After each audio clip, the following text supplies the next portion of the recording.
Today, we're diving into the world of Baroque architecture, a style known for its drama, emotion, and breathtaking visual impact. Baroque architecture wasn't just about constructing buildings. It was about creating experiences that overwhelmed the senses and stirred the viewer's emotions. This architectural style emerged in Italy around 1600, growing out of the balanced, harmonious ideals of the Renaissance. But unlike Renaissance architecture, which emphasized clarity and proportion, the Baroque focused on movement, energy, and spiritual intensity.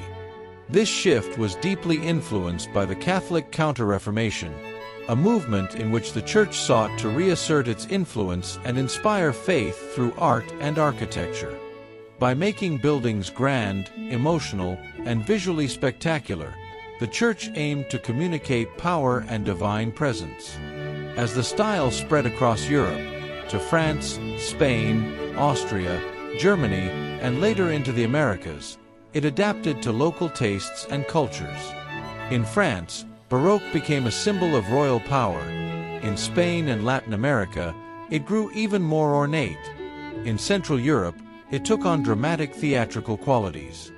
By the early 1700s, Baroque eventually transformed into the lighter and more decorative Rococo style, but its bold spirit left a lasting impact on architectural history. Now let's explore the notable features of Baroque architecture in more detail. First, grandeur and drama. Baroque buildings are intentionally large, imposing, and theatrical. Their massive domes, sweeping staircases, and monumental facades are designed to impress from the very first glance. The goal was not subtlety. It was to overwhelm the senses and create a powerful emotional response. Second, dynamic forms. Unlike the straight lines and orderly geometry of Renaissance buildings, Baroque architecture uses curves, countercurves, and flowing shapes. Facades often bulge outward or pull inward, giving a sense of movement. Interiors may include oval or elliptical floor plans, emphasizing fluidity and directing visitors through the space in a controlled, dramatic way. Third, rich ornamentation. Baroque style embraces decoration.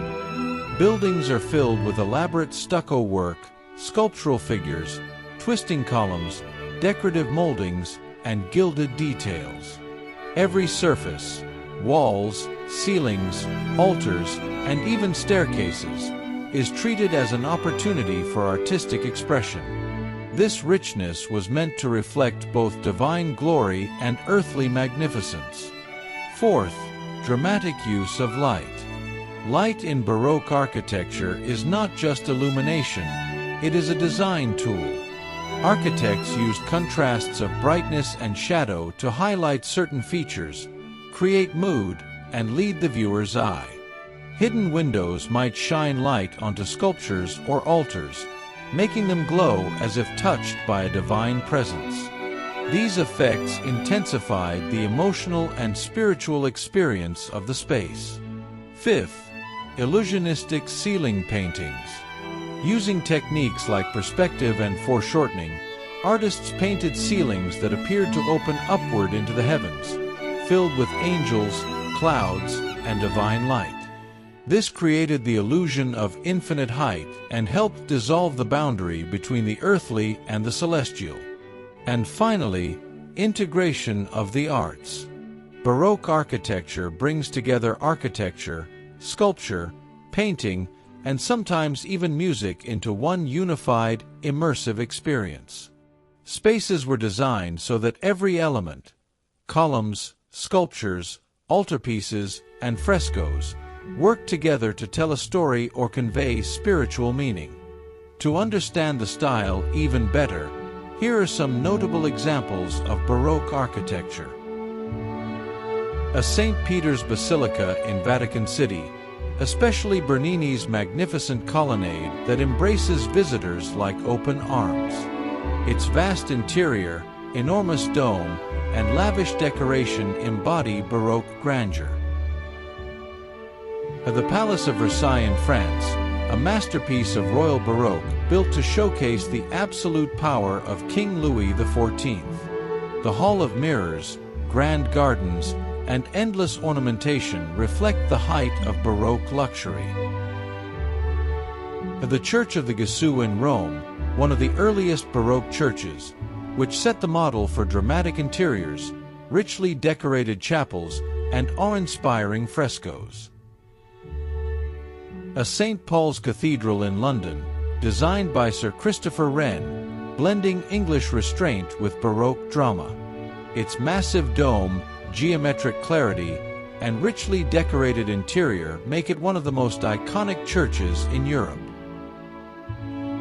A Schönbrunn Palace in Vienna, a grand example of Austrian Baroque, featuring impressive halls, elaborate gardens, and richly ornamented interiors that reflect imperial power and sophistication. Together, the features and examples of Baroque architecture show how this style transformed buildings into emotional, theatrical experiences, celebrating movement, light, and artistic unity on a monumental scale. Now let's look at the decline of Baroque architecture. By the early 18th century, Baroque's dramatic and intense style began to feel too heavy, too grand, and overly elaborate for many people. Tastes across Europe started shifting toward lighter, more playful, and more intimate design. This shift led to the rise of Rococo, a style that retained Baroque's decorative richness but replaced its seriousness with elegance, charm, and delicacy. At the same time, intellectual movements like the Enlightenment encouraged reason, science, and clarity, values that contrasted sharply with the emotional and theatrical qualities of Baroque. As these ideas grew stronger, people began favoring simpler, more rational architectural styles. By the mid-1700s, the Baroque style had largely faded, giving way to neoclassicism, which revived the clean lines and balanced proportions of ancient Greek and Roman architecture. Although Baroque eventually declined, its influence lives on in its bold innovations, its artistic ambition, and its unforgettable sense of drama.